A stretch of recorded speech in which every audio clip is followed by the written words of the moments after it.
Alice, what's the meaning of all this luggage? Why is it here? It's simple. I'm starting a new life here. My son's lovely high-rise condo is now my new home. When I returned from a few days of business travel, my house was scattered with Alice's belongings. Seeing her reply with such confidence, I felt a mix of surprise and confusion. Noah, what's this? I haven't heard anything about this. Why is it like this? With a somewhat troubled expression and scratching his head in annoyance, he replied, Isn't it a small issue? There's plenty of room, and I think there's no problem with her living here. But haven't we already discussed whether we would live together? I told you I couldn't accept that. Desperately appealing to Noah, he looked at me with a cold gaze and said, If that's your complaint, perhaps you should consider living elsewhere. Exactly. This place is for Noah and me to live comfortably. Any obstructive presence should leave immediately. They acted as if they had every right to behave this way. I had been patiently enduring their words and sarcasm for a long time, but I couldn't hide my surprise at this betrayal. I never thought I'd be driven out of the house like this. I can't imagine continuing life with this husband. Despite my heart being disturbed with sadness and anger, I was determined to think about the next step calmly. Understood. Taking this opportunity, I'll leave this house. I'll make a fresh start. Oh, you finally get it. Now, go ahead and pack your things and choose a new path. I'm genuinely curious about your life from here on. I started packing the bare necessities, feeling Alice's sarcastic laughter behind me. Noah seemed to ignore my existence, looking in another direction. Yet, I stood before him and posed a question. Noah, is this the end you wanted? Are you truly okay with this? Finally looking straight at me, he replied in a somewhat provocative tone. I bet you'll come back when you've cooled off. Perhaps you need some time to calm down. With Alice smiling smugly, I left the luxurious apartment. My name is Sophia. I had just celebrated my 35th birthday. I had been married to Noah for already 6 years. We were both working. Once, Noah had a respectable job at a securities company, but he ended that career 2 years ago and now makes a living day trading from home. I had fulfilled my childhood dream and was working at a famous jewelry store in the city. One morning, as I was going to work, I spoke to Noah holding a coffee cup. Noah, I'm heading to work now. Could you please bring in the laundry? Why do I have to do it? I'm a bit busy right now. It's a fact that I handle most of the housework. I just wish you'd help out sometimes. Just because I work from home doesn't mean I'm not doing anything. Besides, I generally don't involve myself in household chores. Just as I was about to further explain the situation, the door to the living room suddenly opened. Oh, Sophia dear. What are you discussing at this hour? Asking Noah to do housework. What are you thinking? Unexpectedly appearing in the living room was Alice, who was supposed to be living elsewhere. Alice, your visit was unexpected. Is there a reason for this? My voice quivered with surprise and confusion. In response, Alice smirked. Then, Noah spoke up with a slightly troubled expression. Actually, I should have mentioned this earlier, but I had given Mom a spare key to this apartment. Why didn't you tell me about this beforehand? As I tried to ask Noah for an explanation, Alice interjected with a sense of superiority. Sophia dear, do you have some complaints? But to be honest, expecting your husband to handle housework, isn't that a bit naive? Mom's right. Maybe you should reevaluate your thinking and actions. He agreed with her words, smiling slightly. Considering your income isn't that high, I wonder how you can have such an attitude. You truly are an arrogant wife. Unable to retort, I clenched my lips and took a deep breath. Understood. I'll take care of the chores when I get back from work. Please leave them as they are for now. After all, as a wife, shouldn't you be obeying your husband? Avoiding her smug smile, I opened the front door and stepped outside. My biggest concern in daily life is this Alice's presence. After her husband passed away, she, living alone in a nearby apartment, seems to dote on Noah and is very proud of his graduation from an elite university. From the start of our marriage, she never seemed to particularly like me and often made snide remarks. Every time, Noah would just silently observe, never taking my side. I gradually realized after our marriage that due to the constant praise and encouragement he received from his mother, Noah had a significant ego and was quite vain. Additionally, he seems to have an excessive affection for his mother. Whenever I express even a slight dissatisfaction regarding her, his mood immediately changes. With the recent key issue, I feared she might intrude even more in our lives, making me anxious. Soon, that anxiety became a reality, with her frequently visiting our home. She constantly found fault with even the tiniest details of the housework I did. Furthermore, she always sided with Noah, making me feel isolated whenever I saw them together. Living through these daily occurrences drained me mentally and physically, causing immense stress. Amidst all this, her birthday arrived. Hoping to improve our relationship, I decided to visit her home with a gift. Noah had other plans that day, so I went alone. Happy birthday, Alice. As I stepped into the room, I carefully pulled out the gift I had chosen and wrapped with all my heart. This is from our shop's new collection, specially chosen for you. Before I could finish my sentence, Alice's expression changed. You brought this. Did you get it at an employee discount? Planning to give me something you got on the cheap? No, I chose it with all my heart. I tried to respond honestly, but it seemed like my words didn't reach her. This is no good for me. You're so thoughtless. I genuinely chose what I thought you would like. But Alice's criticism continued, and she constantly hurled derogatory comments at me. To be honest, I don't like that you work at a light-hearted place like an accessory shop. Why would you say that? I take my job seriously and am truly proud of it. Don't you think your viewpoint is a bit narrow-minded? Inside, a whirlwind of emotions was raging, and I tried to convey some of it, but she looked at me coldly and condescendingly. Can a mere salesperson really take so much pride in their job? You rely on Noah's earnings to live. Return this gift and get me something more practical or a gift card. Understood. Though unspoken, my heart was heavy. I left and, as instructed, headed to the nearest department store. I'd like a $200 gift card, please. And could you wrap it as a gift? After completing the transaction at the department store, I headed back to Alice's house with a heavy heart. Alice, I've come back. Just then, Noah peeked out from the room. Sophia, since today is Mom's special day, I thought of ordering catering from a high-end restaurant.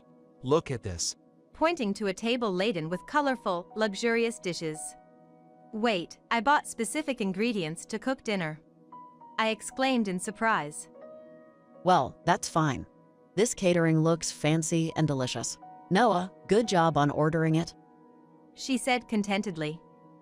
Feeling somewhat overwhelmed by their conversation, I reluctantly took a seat for dinner. While Noah and Alice chatted brightly and enjoyed their meal, I felt somewhat left out of the conversation. As the meal progressed, Noah started a new topic of conversation with me. Sophia, there's actually a new luxury high-rise condo nearby. What do you think about moving there? Are you seriously considering moving? Yeah, I believe the view from that condo must be stunning. I think living in such an environment will boost my motivation as a professional. Noah spoke with enthusiasm. It seemed that Alice was quite interested in it. Those high-rise condos have a luxurious feel. I would like to live in one at least once. She said, seeming to support his suggestion. I was unsure how to respond to Noah's proposal and Alice's expectations, but I tried to express my opinion.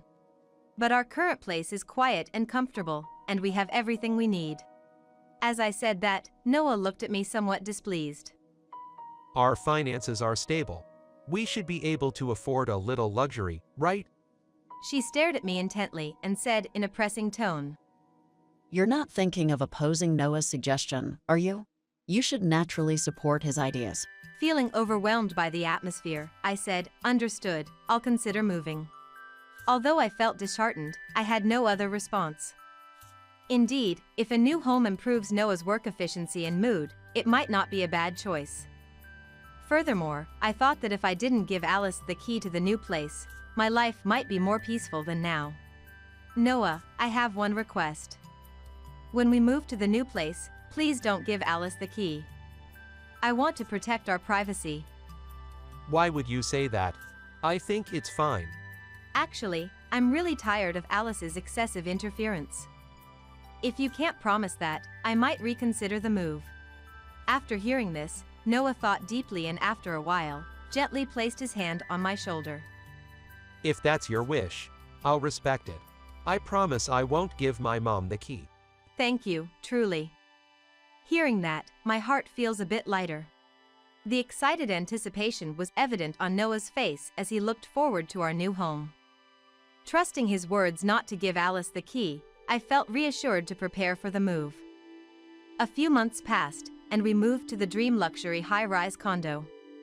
The new place was in an indescribably prime location, with a breathtaking view outside the window. The interior was luxurious, and we were completely engrossed in our new life.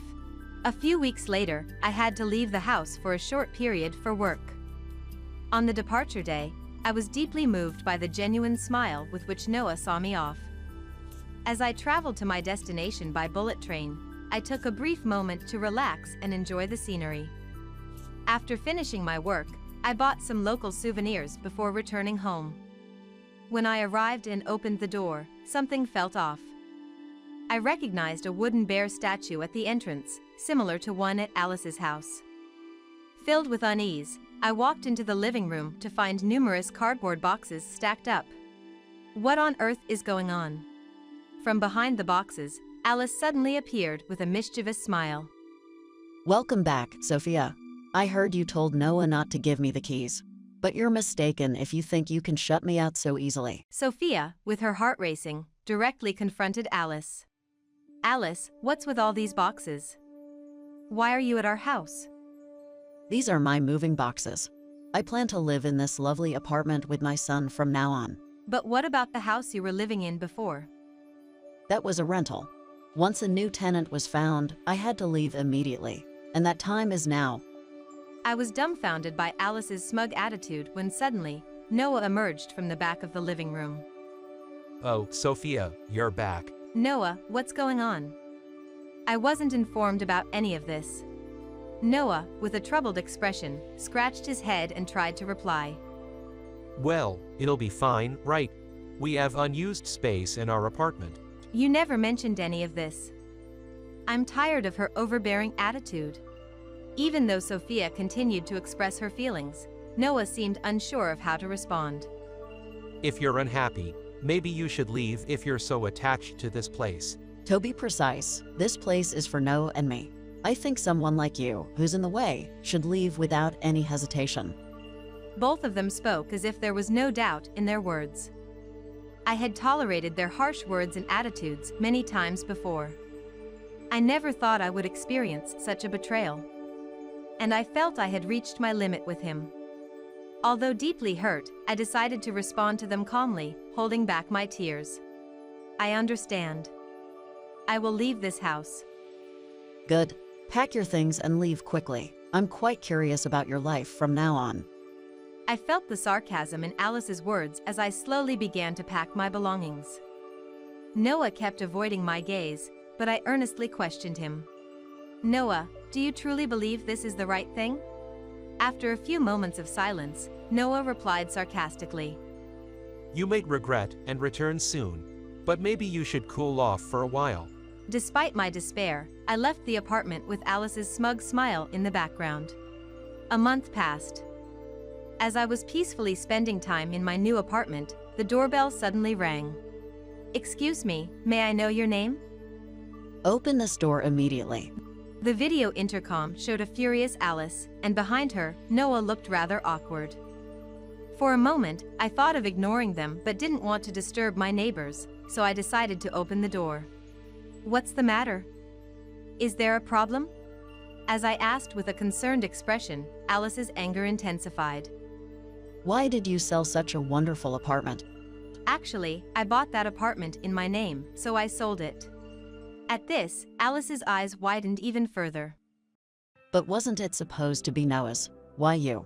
What do you mean by Noah's? I bought that apartment from the beginning. Alice, surprised by my calm explanation, quickly turned to look at Noah. Noah froze in place, unable to say anything. What is this? Noah, explain to me. Noah, did you really not tell Alice? Noah lost his words and looked away. I was a little surprised by his reaction, but since Alice didn't seem to understand the situation, I started explaining. Unlike the regular accessory stores Alice mentioned, our shop deals with jewelry brands that are highly rated both domestically and internationally. I am responsible for the main designs of that brand, and of course, I am also at the center of its management. Wait, so that means you're the owner of that brand? As Alice's surprised expression became more pronounced, I decided to elaborate further. Yes, that's right. So I have a certain amount of assets and financial power. The gift that felt cheap to Alice was actually a luxury item priced over $10,000. A $10,000 accessory. I returned that gift, as per Alice's advice. And for the meal service on Alice's birthday, Noah had already paid the full amount using my credit card. Alice seemed unable to comprehend the truth and was left breathless. Then, she looked at her son with a stern expression and asked with a mix of hope. Then, Noah, you should be able to get the penthouse back, right? You're a pro in asset management and have excellent day trading skills, don't you? Noah couldn't answer that question and just stood there silently. Alice, did you think Noah had proper savings? What? What do you mean? He has repeatedly failed in his trades.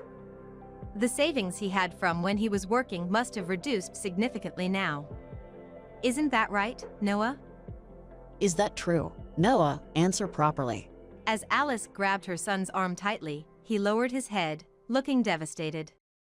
I hoped that living in the penthouse would refresh my mood, and that I would get good results in trading. But the reality is... What was the reality? As I stared at him, making him answer word by word, he continued speaking, his eyes wet. Contrary to my hopes in trading, I kept failing. I don't have enough funds to get the penthouse back, and even the money required to live with my mother is tight. How could this happen? Amidst Alice's surprised voice echoing in the room. I've always had doubts about Noah's day trading. We are a couple.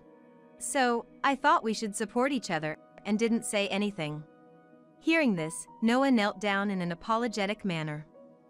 Sophia, believe me, I truly regret it. Please give me another chance. Noah, why are you acting like this? As Alice tried to pull Noah by grabbing his arm worriedly, Noah resisted her forcefully and said emotionally, Mom, do you understand? How do you think we can live in this situation? Noah repeatedly bowed to me, his demeanor very serious. Noah, look at me. When he slowly raised his face, his eyes, a mix of hope and fear, were gazing at me. Listen closely. I've told you many times, you didn't even try to find a new job. I've been doing everything at home by myself without a single word of thanks from you. And yet... I know, I was wrong, I'm truly sorry. His voice trembled. But, holding back my emotions, I continued. I can only think you're taking me for granted. Every choice, from leaving our home to this current situation, was yours. So why do you come to me for help? Sophia, That's enough. Our relationship ends here. I can't be with you anymore. Wait, just listen to me one more time. As he took a step forward trying to grasp my hand, I firmly shook it off, creating distance. Alice was watching the situation unfold. Her eyes widened with shock, confusion, and a hint of fear. Wait, what? Divorce? What will happen to our luxurious life in this upscale condo? It's clear we can't continue our current lifestyle. You know that, don't you? At my cold response, her confusion deepened, and her voice became louder. But what will become of us, mother and son, from now on? It's not up to me to decide. You and Noah need to figure it out. At my words, she was at a loss for words. Behind her, Noah hung his head in despair. I left the room, glancing sideways at him. From outside, I could hear Alice's raised voice causing a commotion, but it seemed the condo's management promptly handled the situation. Rumor has it that a few days later, Noah and Alice moved out of the luxury condo into an old apartment. Noah appears to be working day and night to pay off the massive debt from his stock trading failures. Alice, unaccustomed to work, somehow found a job. Their life ahead will undoubtedly be challenging. However, that's no longer any of my concern. My jewelry brand continues to grow steadily, and I'm even preparing to expand to international markets. I used the funds from the condo sale to purchase a modern condo perfect for my single life. Life in my new home has become even more comfortable. I spend my days, between busy work schedules, enjoying the tranquility of this new space. Moving forward, while valuing my work, I am determined to carve out a positive path in my personal life.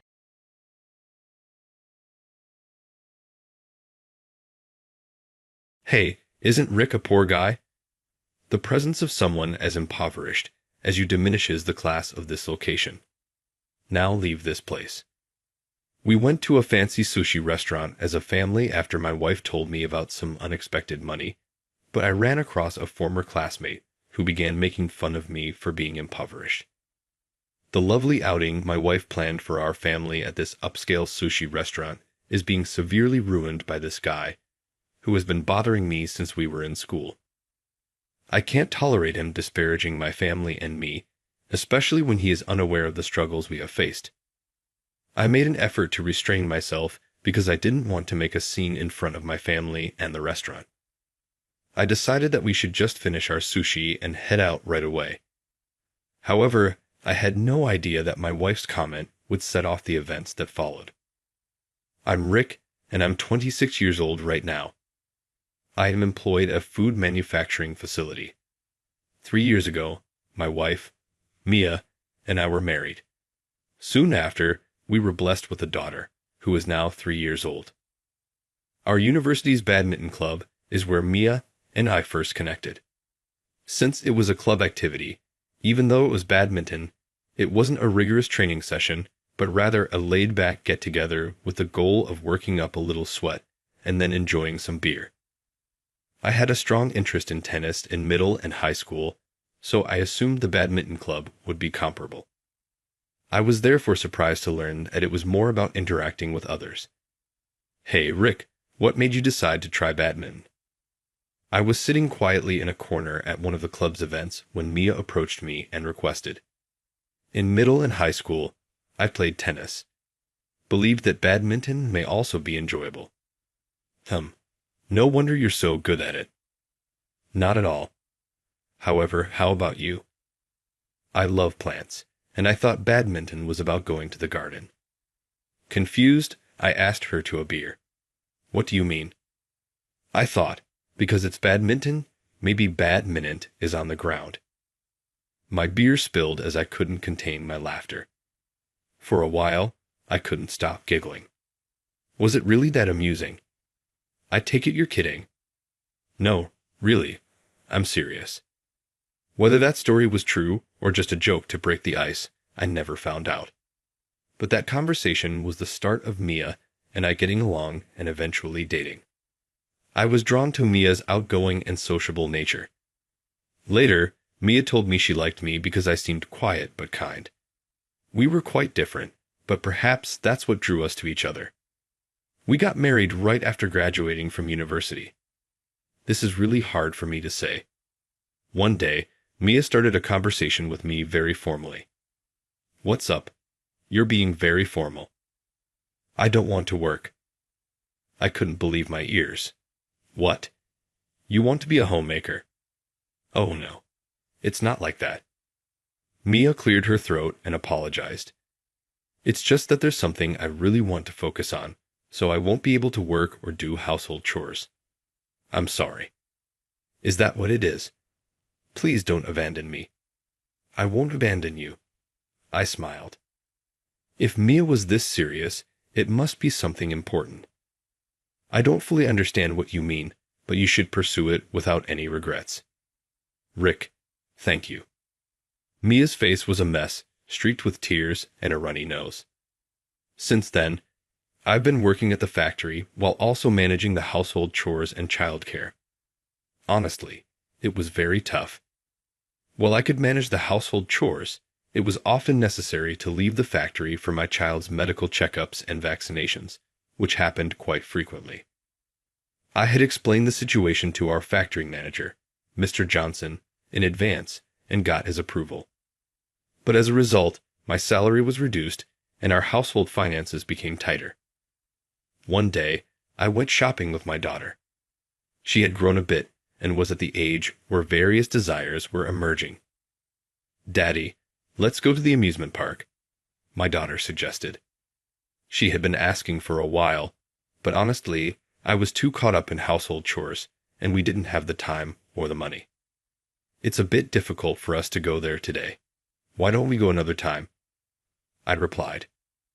"Come on, you don't even have the money to take your kid to an amusement park. What poor man." A man sneered as he walked by. It was Kevin Harris, a former classmate and fellow member of the tennis club in our high school. "I can take you to the amusement park. How about that? Huh?" Kevin spoke to my daughter, but she got scared and hid behind me. "Long time no see, Kevin. Rick, you seem to be struggling, wearing those worn-out clothes." "Well, you seem to be doing well, which is good." Kevin's lips twisted into a scornful smile. "What a dull guy. Well, enjoy your bottom-of-the-barrel life." Kevin walked away. His words pierced deep into my heart, but there was nothing I could do about it. The difficult times continued for another year and a half. However, one day, Mia unexpectedly brought something up. We were having a soup full of vegetables for dinner. Our daughter said, "I want to eat meat or fish."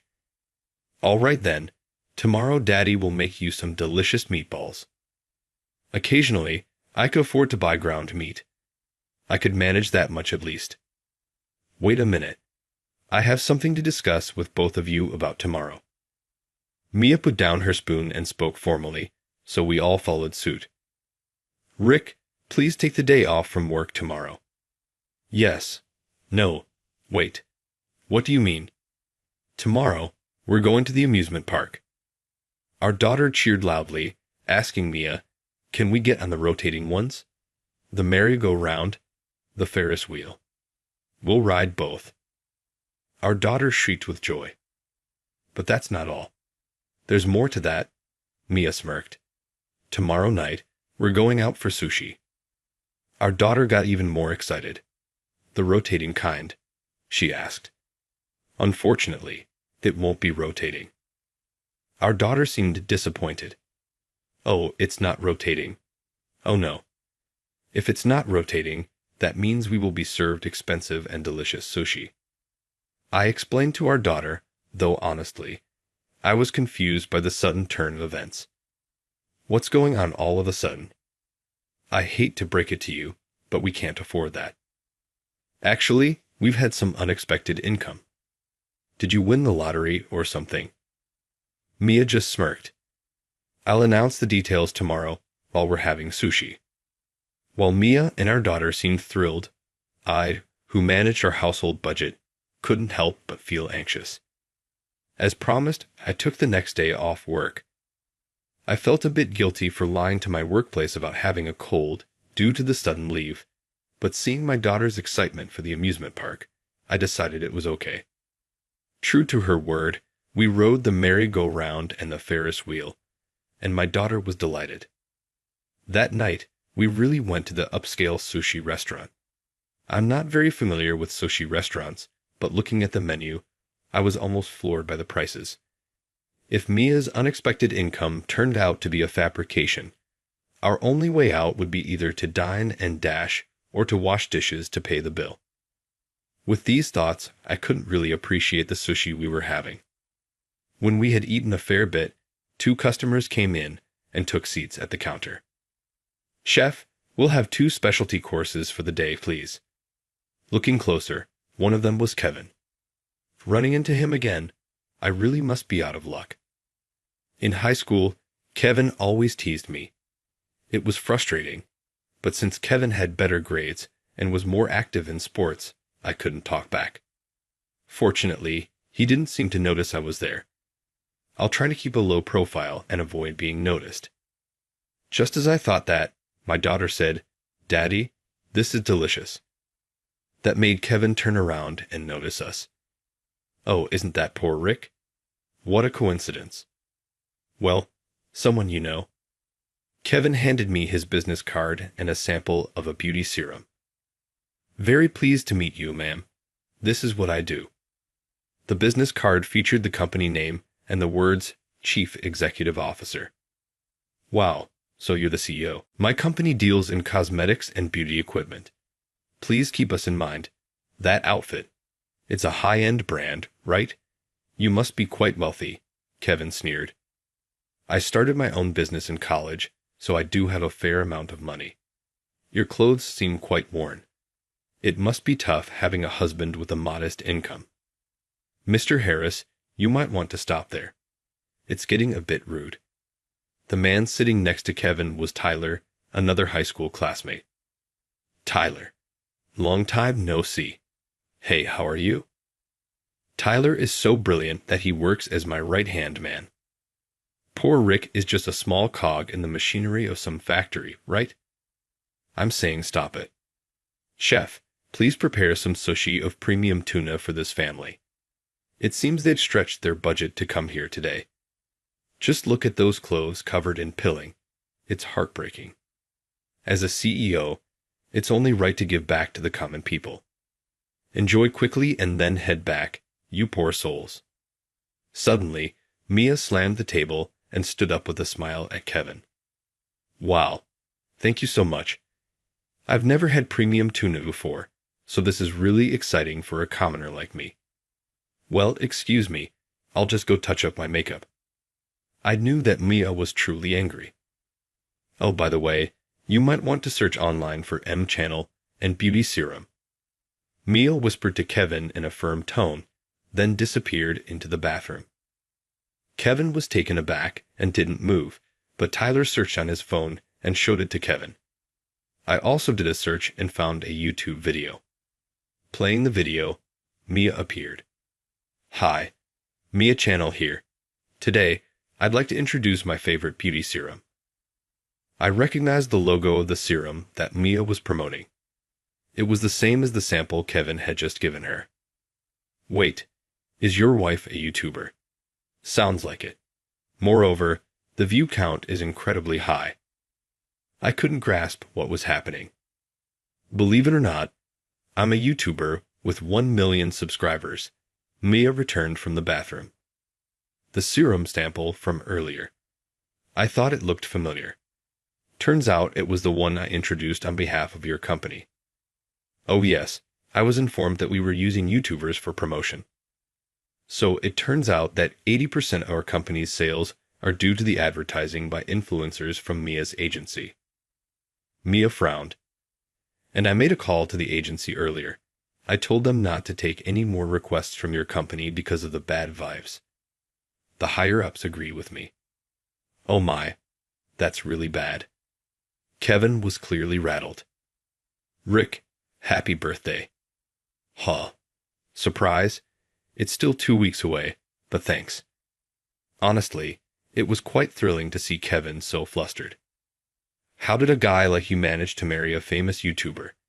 Kevin pressed me for an answer. Well, I didn't even know." "That's because."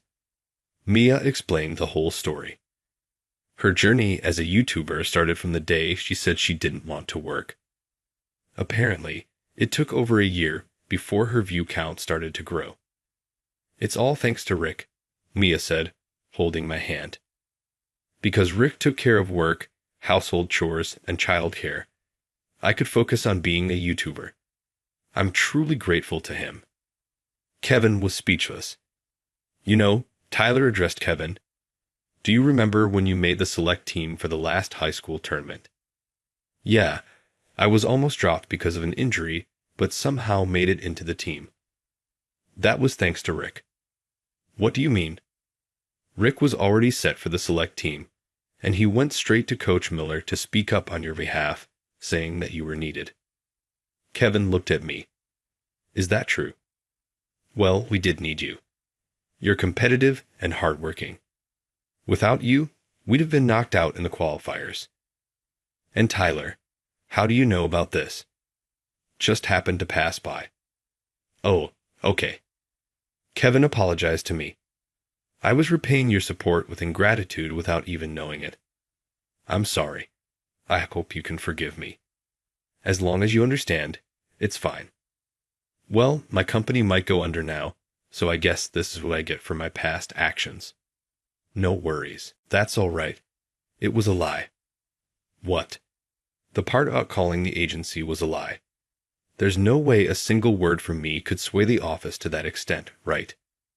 Tyler laughed as Kevin stood, dumbfounded. Tyler, you knew, didn't you? A little thought would have made it clear. It's your fault for being deceived. I knew it was Rick's classmate's company from the start because he told me before. But anyway, it's good that you've apologized properly. Please continue to be good friends with Rick, okay? We spent the rest of our time at the restaurant reminiscing and having a good time. After a while, as Mia's work stabilized and she had more free time, our lives also began to change for the better. We moved into a 2-story house, allowing us to lead a more comfortable and affluent life. With newfound financial stability, I also found time to start playing soccer again, but this time as an adult in a local league. Kevin joined the same team, and now we sweat it out in the field together every month. After the games, we often say we're just going out to rehydrate, but we end up at a bar, enjoying each other's company. Currently, I find joy in every day. My name is Jason. I'm in my 4th year as a working professional. Recently, after working for 3 years at my first job since graduating, I resigned to take a sales position at a major food manufacturer for career advancement. Since joining the company 3 months ago, I've been able to build trust with clients using my natural communication skills, leading to excellent sales performance. I grew up helping out at my family's flower shop, which is probably why I've always had an exceptional memory and learned tasks quicker than most.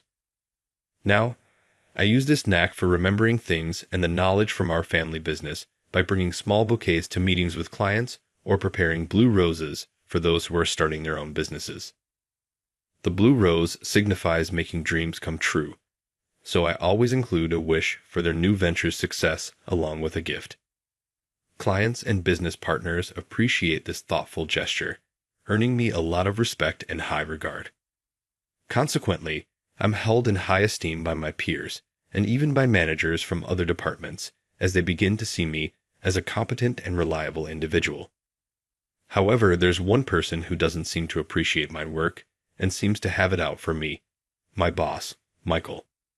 Every day, he sets unrealistic expectations and berates me if I fail to meet them. Today, after 5:00 p.m., as I was about to leave, Michael called me over. Hey Jason, I'm going to let you in on the meeting with them foods the day after tomorrow. I need you to prepare the presentation materials, he said. A meeting? The day after tomorrow? What, you got a problem with that? I'll review the materials, so have them on my desk before work starts tomorrow. But I thought I was off that project. Shut up. Don't give me any lip. I've emailed you all the details. Remember, it's due by 8:00 a.m. tomorrow. This is just unreasonable. What? Can't handle it? You're really useless, aren't you? Damn it, not this again. I'm giving you a chance to be involved in a major project, and you don't even have the ambition. Newbies like you are just worthless. Fine. I'll have the materials ready by 8:00 a.m. tomorrow. Just do what you're told from the start. Thanks. I'm off then. Bye. Michael seems to exploit my competitive nature by provoking me with challenging tasks, offloading his responsibilities onto me, the newcomer. This kind of harassment had become a daily occurrence. It seems the simple reason behind this is that Michael used to be the star employee until I joined, and he's frustrated that I'm now getting all the attention. In other words, it's jealousy. As my presence in the company garners more attention, Michael feels his own presence diminishing, leading to such harassment. Sighing, I rebooted my turned-off PC to check the email from Michael, preparing myself for an all-nighter. A year into enduring Michael's constant harassment, a new recruit named Lucas joined the sales department.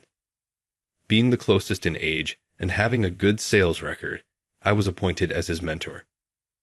Lucas was a quiet, earnest young man, not the most efficient, but very diligent and careful in his work, which was commendable. I did my best to guide Lucas, who was struggling to learn the ropes of the job. Thanks to this, about 3 months after Lucas joined, he had grown capable enough to secure contracts and even win some new business without my accompaniment. As Lucas became more proficient, we worked closely together, checking on our progress and holding meetings, making for busy yet fulfilling days. Eventually, I noticed that Michael's harassment had subsided. Come to think of it, Michael hasn't been giving me impossible tasks lately. Impossible tasks.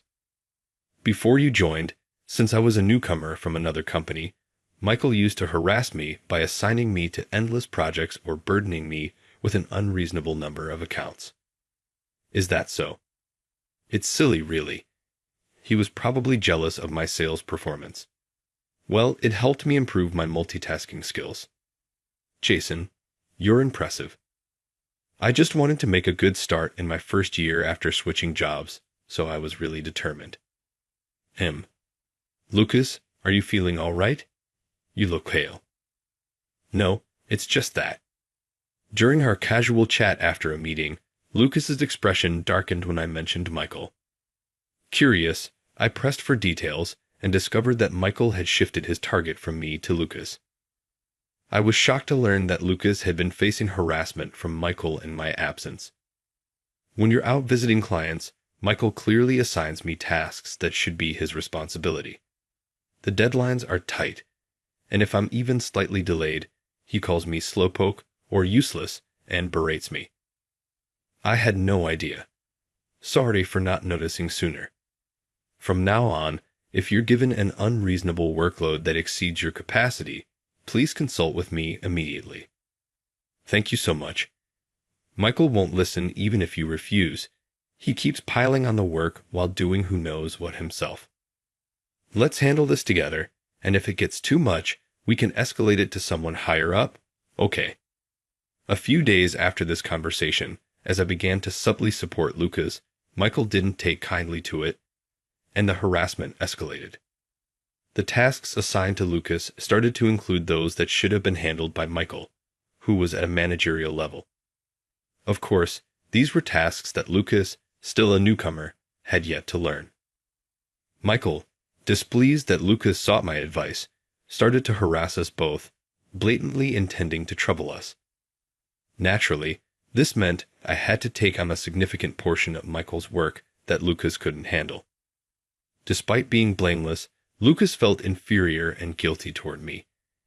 He had been thriving and enjoying his work, but being overwhelmed with tasks not meant for him led to an increase in mistakes and a loss of confidence. I couldn't stand the situation and confronted Michael directly while trying my best to support Lucas. Michael, I can't accept the way you're allocating work. What? You two are just too incompetent, so I'm trying to train you enough. Both Lucas and I are swamped with our own tasks. This is going to affect our clients as well. That's the problem. You're both too slow. Make sure not to inconvenience our valued clients. Michael dismissed my complaints, leaving the two of us overwhelmed with work. Then, an incident occurred. Hey, Michael, where are the documents for today's meeting? I left that to Lucas.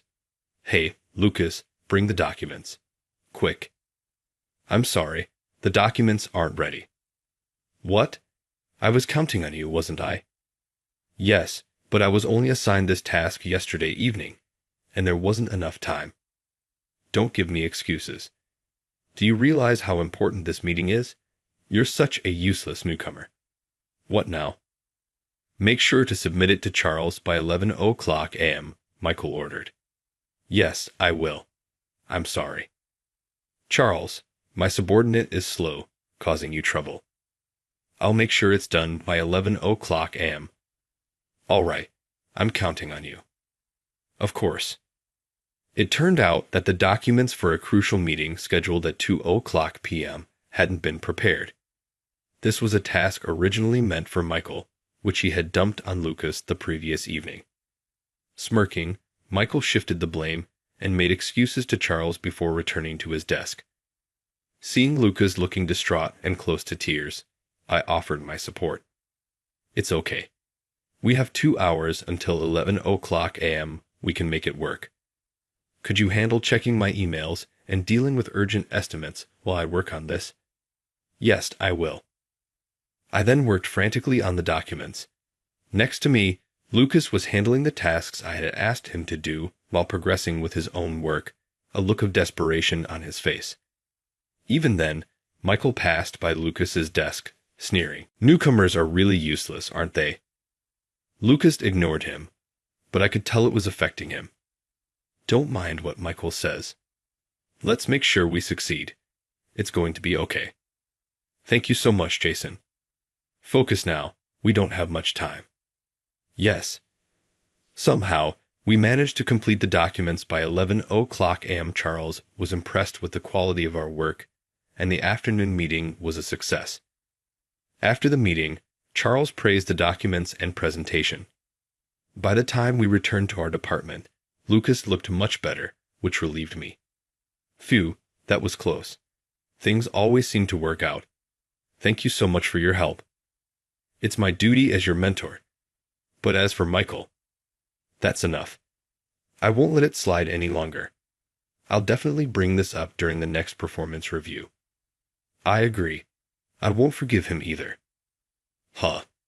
It was surprising to see Lucas, who had always been mild-mannered and kind, hardly ever speaking ill of anyone, say, I won't forgive him, with a sly smile.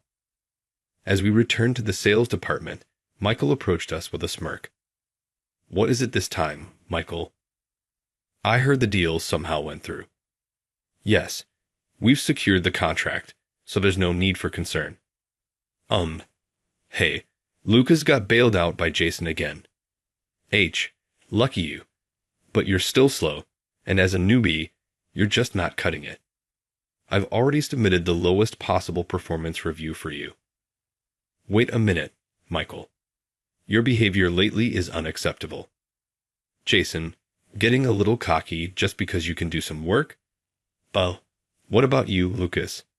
Got nothing to say. What's with that face? Remember, I'm the manager here. You newbies just need to do as I say. And Jason, your defiant attitude will cost you on your performance review too. Don't you think you're being too tyrannical? And what's this about performance reviews? The year-end performance review is still a while away, isn't it? A bit early for that. Aha. You regular employees wouldn't know. The company's performance is down, so we're looking for volunteers for early retirement at the mid-year mark. I was compiling a list of candidates for that. As a manager, it's my job to submit the performance reviews of my subordinates to the higher-ups. Both of you, being as incompetent as you are on that list for sure. What did you say? Michael's words made my blood boil instantly. As I was about to retort, Lucas grabbed my hand to stop me. Hey, Lucas, this is just too much.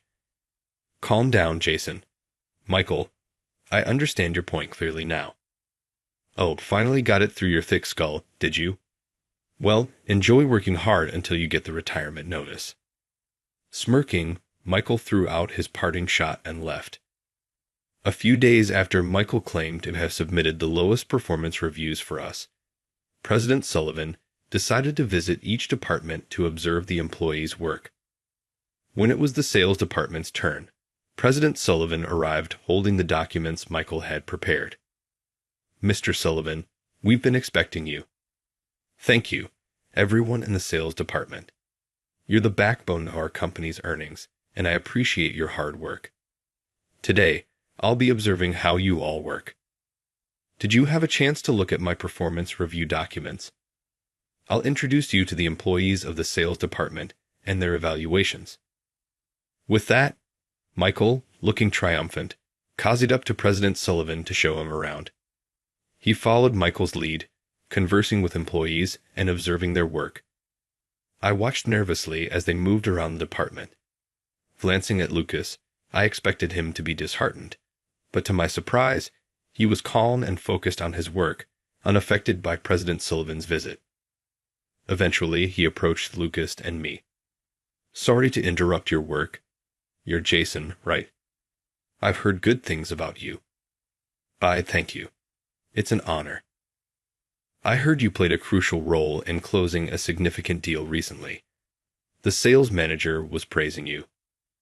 "Well, I just did the best I could, Mr. Sullivan. Jason is capable in his work, but his attitude toward superiors needs improvement. Despite my clear instructions, he was late, and even the preparation for that deal had us on edge until the last minute." "Oh, that's because I had a lot of tasks to handle. I apologize for any concern I caused." "Jason, your problem is making excuses. Be mindful of that." I clenched my teeth, feeling dominated by Michael's narrative. Still, I didn't want to show any petty disputes in front of President Sullivan, so I held back. "And this new recruit, Lucas, whom Jason has been mentoring, is just incapable." "Is that so?" "Really?" "Yes, it's true. As his manager, it's been tough on me. The preparation for that deal being last minute was Lucas's fault.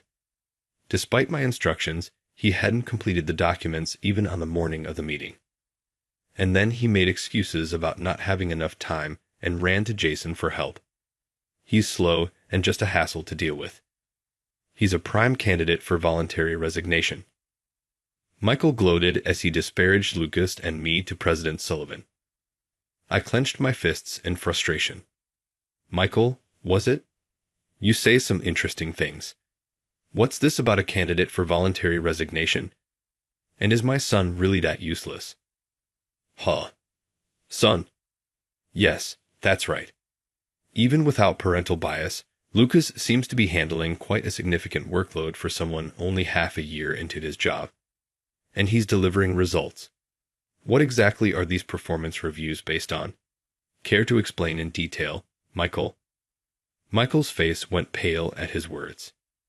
Turns out Lucas was his son. With the company's performance in decline, I investigated and found that the sales department's results had been deteriorating for the past 3 years.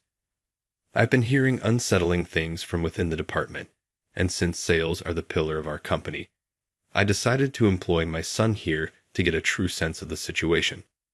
Is that really how it happened? I had him use his mother's surname to avoid any undue attention from the staff. "Michael, I've heard quite a bit about you from Lucas." "No, that's not how it is." "What's not?" "I haven't said anything yet. I didn't do anything wrong." Lucas, who had been silently observing the exchange, stood up and addressed his father. "President Sullivan, everyone in the sales department has been incredibly kind and instructive. Jason, in particular, has been a great help. Despite my shortcomings, he supported me through the unreasonable workload imposed by Michael and managed his own tasks flawlessly. Michael may blame the recent deal's preparation on me, but he was actually responsible. It was impossible to meet the deadline with his timely instructions given just the evening before. For someone only half a year into the job, handling that negotiation, from grasping the details to preparing the documents and presenting to the executive team, was an insurmountable task.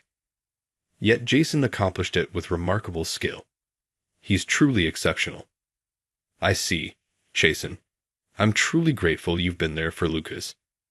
Moreover, I've thoroughly investigated the causes of the sales department's downturn. Here's the report." Lucas handed over a thick report to President Sullivan, detailing the harassment from Michael, how it pressured the work environment, and negatively impacted the actual sales performance. It also outlined how Michael's domineering attitude disrupted normal communications within the department, leading to delays. The report was filled with concrete examples of the company's losses and detailed accounts of power and moral harassment incidents. After reviewing the report, President Sullivan, red-faced with anger, glared at Michael. What's this about? The situation is much more serious than what I was led to believe. We have no place for someone who invades and sabotages others. It's not like that. Michael protested. I can't trust a word you say, President Sullivan snapped. And to think you had the audacity to submit such a falsified performance review. I'm speechless at the audacity. Moreover, the sales department's performance has improved over the past year. There were no plans for layoffs. We won't discard valuable employees. It's clear now why the department has been recovering, but it's equally clear that we have no need for someone like you in our company. You're fired. With that, President Sullivan tore up the performance review documents Michael had submitted. Despite Michael's attempts to justify himself, President Sullivan didn't entertain any of it. Following a thorough investigation ordered by President Sullivan himself, Michael was officially dismissed for misconduct. Michael was left in a daze, collapsing as he received the news. When he finally left the company, no one said a word to him. Around the same time Michael was dismissed, I was promoted. My contribution to the company and my work ethic had been recognized. I was appointed the youngest manager in the department. Congratulations on your promotion, Chasen said. Thanks, I replied. I'm glad you're my senior and boss, Chasen. With you handling things, even the most challenging tasks turned into successes. I truly admire you. Easy there. You'll make me too proud. But thanks. Did President Sullivan praise me that much during the personnel review? What are you talking about? We don't discuss work at home. I just shared the facts as casual conversation. You've really come a long way, Lucas. Let's keep up the good work together. And if you'd like, maybe you can put this at home. I handed Lucas a small bouquet of dahlias. He joked, shouldn't I be the one giving you flowers?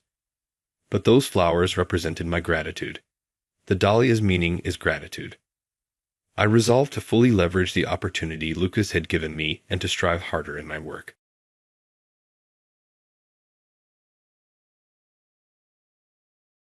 A foolish individual who assisted a worthless woman will be fired by me. Because I was assisting a woman in a wheelchair at the airport, I was fired during a business meeting. I don't regret being let go from the company today for that reason. I'm positive that I would have been plagued by remorse every day if I had disregarded her. Bill, the manager, came dashing in as I was packing to leave the company. Mr. Hayes, you need to see the news right now.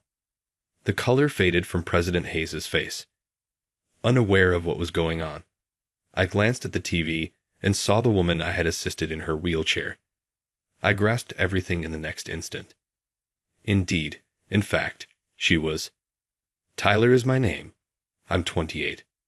I work as a regular office worker for a firm that sells care items. Since I graduated, I have been employed by this company, and my pay has recently grown somewhat due to the company's improved sales performance. Naturally, I was pleased with the company's expansion. I was a little uncomfortable with the company's business practices, though. This was due to the fact that under the leadership of my manager, Bill, we had begun to deploy a sales approach that put product promotion ahead of customer advantages. This sales approach did boost our transactions even though we were producing dependable products. The habit of selling goods to those who didn't need them was something I questioned.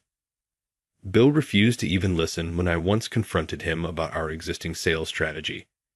Shouldn't we somewhat alter our sales strategy, Bill? Why make a change while our transactions are growing? While our transactions have increased, this strategy may eventually damage our standing with clients.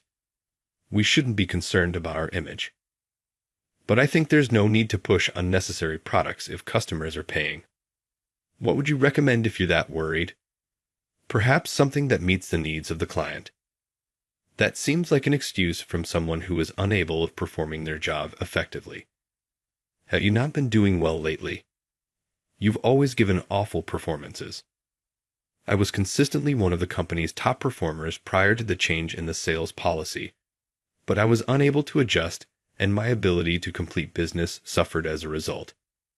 My performance suffered as a result consistently placing last. Bill and Mr. Hayes hadn't previously voiced any complaints about me, but they began to disparage me after I started to perform poorly, saying things like, "Even though you perform poorly, it's troublesome. Are you squandering time again with meaningless chit-chat?" Then Mr. Hayes came to check on the office work. Seeing him, Bill stood up respectfully. "Mr. Hayes, good to see you." "Good to see you, Tyler. Are you troubling Bill with your nonsensical talk again? Listen to this. He's saying our sales policy is wrong."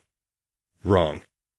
Bill's strategy has been contributing to the company's growth and is, in fact, a success, isn't it?" "No. I just wanted to adopt a sales style that meets the customer's needs instead of possibly selling them unnecessary products. If we keep worrying about the customer's needs, our performance will only go down." "You don't need to worry about that. But if you have time to make such comments, why don't you go out and make some sales? This is why people call you a failure." "I'm sorry, Bill. I know it's tough, but please make sure to take good care of your subordinates." "Yes, my apologies." After saying this, he left the office. Afterward, Bill blamed me for getting scolded by Hayes and burdened me with a lot of menial tasks. Since then, Bill has been assigning me menial tasks almost daily, leading to days filled with overtime work because I couldn't finish during regular hours. Rumors of my confrontation with him spread throughout the company, and the employees became afraid to voice their opinions to Bill or Mr. Hayes. Still, I don't think my ideas are wrong. Thinking I wouldn't bend my principles, I continued to work hard as usual. I took the last train home, completely exhausted. The one who always warmly welcomed me home was my grandmother. My parents have been stationed overseas for work since I was young, so I live with my grandmother, who has difficulty walking, to help her and assist with her medical appointments. Taking care of my grandmother while working is not easy, but as someone who has always been a grandma's boy, I've never felt it to be a burden. Welcome home, Tyler. You must be tired from today. Hi, Grandma. You've been coming home quite late recently, and you look unusually tired. Work has been busy lately. I'm okay. Are you sure? You're not worrying about something, are you? She has always been kind to everyone and sharp at noticing even the slightest changes. I thought I was acting cheerful around her, but it seems she saw right through me. I confided in her about my work troubles and conflicts with my supervisor. So that's what's been happening. Yeah. I wonder if I have no choice but to follow the supervisor's approach to secure contracts. How have you been conducting your sales recently? I've been listening to the customers and recommending only what they need. It seems to make them more satisfied. I even tried the sales style Bill suggested once, but it didn't suit me. Then I think you should do what you want to do. But that won't improve my performance, and I might end up getting fired. I don't think it's right to lie in your sales. Grandma, do you think what I'm doing is right? I don't know much about sales, so I can't say who's right, you or Bill. But I think it's right for you to stick to your principles. Grandma hearing her words made me feel validated, and I found myself tearing up. She always told me to be someone who can act for the sake of others. Those words have stayed with me, influencing my attitude towards work. She has always lived by those words herself, having a kind nature that doesn't allow her to ignore someone in trouble. Thanks to her personality, she's well liked by our neighbors and is a well-known figure in our community. I deeply respect my grandmother for all that she is. Even in my current company, there were times I almost compromised my beliefs, but I kept acting on my principles, believing in her words. "What makes you happy?" she asked. "What makes me happy is that you've been holding on to what I said all those years, even now as an adult." Well, when you're told so many times to act for the sake of others, you start to think you should. But acting for the sake of others can be quite difficult. Actually, is that so? Think about the people around you. Being told that, the first thing that came to my mind was my company's superiors. Indeed, they seem to prioritize profit over acting for the sake of others. Maybe that's true. it becomes even more difficult as you grow older. In that sense, Tyler, you're doing great. I'm proud of my grandson. That's an exaggeration. No need to be so modest. Look, you have work early tomorrow, right? You should go to bed now. Yeah, I understand. Good night. I finished preparing for bed and lay down immediately. Normally, my mind would be filled with anxieties, making it hard to fall asleep, but tonight I fell asleep quickly. Talking to my grandmother must have eased my mind. It was the first night in a long time that I felt motivated to do my best at work again, starting from tomorrow. Even after that, I continued working while sticking to my principles. Of course, my performance didn't improve, and I was always being picked on by Bill and Mr. Hayes. Overtime became a daily occurrence, and I would return home late every night. You're always slow at work, and your performance is at the bottom. You're really a burden. I'm sorry. I wish you could bring in a big deal for once. A big deal? Well, it's probably impossible for you. But anyway, I need this task done by today. By today? But there's only 30 minutes left until the end of the workday, and I still have other tasks pending. You can't even do that? Other employees manage more work within the time. Understood. I'll take it on. Days like this continued, and sometimes I missed the last train and had to stay overnight at the office to work. Yet, remembering my grandmother's words, I never bent my principles. One day, when I visited a regular client, something unexpected happened. I'm really grateful for everything you've done for us, Tyler. No. I should be the one thanking you. I truly appreciate it. The fact that we can have such pleasant transactions is thanks to you, always listening sincerely and explaining the products carefully. That's too kind. I'm just doing what I believe is right. I was wondering if I could entrust this to you, Tyler. Huh. There's a certain company looking for a new trading partner. I thought, how about Tyler's company? Really? Which company would that be? It's Johnson Corporation. Johnson Corporation? That's a major company, isn't it? Are you sure I'm the right person for this? Yes, I'd like to ask you specifically. They value not just the product quality, but also the character of their partners. So, I can trust you with this. Our company does take pride in our product quality. I'm honored that you think so highly of me. So, will you take it on? Yes, please count on me. Through the client, I managed to get in touch with a major corporation. A few days later, I received a call from Johnson Corporation, and unbelievably, a deal worth $100 million was decided with me in charge. When Bill learned that I had secured a deal with Johnson Corporation, he was quite shocked. You secured a deal with Johnson Corporation? Yes, it seems to be a significant deal. This isn't some kind of mistake, is it? No, it's not. This is a matter of the company's future. Yes, that's why I was hoping Bill could join the negotiation as well. Of course I'll join. I'm even thinking of replacing you with a more capable employee for this. Before I knew it, Mr. Hayes had stormed into the office, probably having caught wind of the situation. Everyone in the office turned their attention to us, wondering what was happening. Is it true that we've secured a deal with Johnson Corporation? It seems Tyler was the one who managed it. You did. It was through a connection with a regular client we have. This is crucial for the future of our company. Would it be all right to replace Tyler with another employee for this negotiation? No, that's not working. It's his connection, after all. And more importantly, the other party has specifically requested Tyler.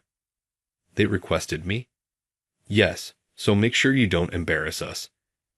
Also, I'll be joining the negotiation as well. You will be joining too. Of course. The fate of our company is at stake here. Bill, make sure your company is properly represented. And so, I, along with Bill and Mr. Hayes, began to prepare thoroughly for the negotiation. We meticulously planned the negotiation content and presentation, and I was made to practice the presentation over and over, For a while, the company's focus was mainly on preparing for this negotiation. Despite receiving numerous criticisms, I accepted them all and continued to practice repeatedly. This way, I was able to prepare thoroughly and be in the best possible shape for the negotiation. On the day of the negotiation, I was reviewing the presentation materials until the last minute. Noticing this, my grandmother spoke to me. "Today, the day of that big negotiation, isn't it?" "Yeah, the company we're negotiating with is located far away, so I have to take a plane and I'll be staying there tonight." "You're always so busy, but do your best today." "Yay, I'll definitely make the negotiation a success." "Don't push yourself too much. Just do as you always do, and I believe you'll succeed." "Thank you, Grandma." Although I had been very tense, this exchange with her helped ease some of that tension. I left the house, reassuring myself that I would be okay. Today, we were supposed to meet directly at the negotiation location, so I headed to the airport to catch my flight.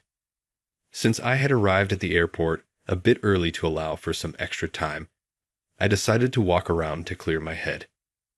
That's when I noticed a woman in a wheelchair looking distressed and seeking help. The airport was crowded, and the staff seemed too busy with their duties to notice her. Looking at the clock, I realized it was almost time to go through security, but I couldn't ignore the woman in need. I might miss my flight if I don't go through security now, but how can I ignore someone in trouble right in front of me? Hesitating, I remembered my grandmother's words: "Be someone who can act for the sake of others." Ignoring my principles was something I just couldn't do, not when I respected my grandmother's words so much. I hurried over to the woman. "Excuse me, is there something wrong?" "It's just that my wheelchair suddenly stopped moving, and I need to catch my next flight quickly." "It stopped moving?" She seemed to be in a hurry. Fortunately, having a grandmother who uses a wheelchair, I had a fair amount of knowledge about them. I quickly found what seemed to be the problem and started fixing it with practiced hands. "Do you think it can be fixed?" "Most likely. It should be fine." "You seem experienced. Do you work in a hospital?" "Well, I do something related, but I'm also used to handling wheelchairs because my grandmother uses one." "That's very reassuring to hear." After a bit of effort, I managed to fix the wheelchair successfully. The wheelchair started moving again, and noticing the woman's urgency, I explained her situation to a staff member who happened to be free and asked them to accompany her to her flight. "Thank you so much for everything." "It's nothing, really." When I checked the time, the plane I was supposed to board had already taken off. I hurriedly said goodbye to the woman and rushed to change my reservation to the next available flight. As I was about to leave, I heard the woman calling out to me from behind. "Please wait. My name is Haley Aris. May I have your name?" "I'm Tyler." "Here, take my business card if you'd like." "Well then, I must go. Thank you very much." I handed Haley my business card from my suit pocket, then quickly left the scene and completed the necessary procedures. In the midst of the chaos, I also informed Bill over the phone that I had missed my flight and would be taking the next one. Despite the rush, I managed to catch the next flight and boarded the plane.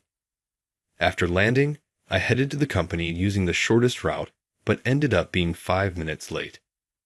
Bill and Mr. Hayes were already there waiting for me, visibly furious for making them wait. "How dare you be late on such an important day for our negotiation?" "I'm terribly sorry. You've just tanked our credibility with a client." "How do you plan to take responsibility for this? By the way, why were you late?" "Oh, well, I explained the incident at the airport to them, hoping they would understand, but it seemed that was just my wishful thinking."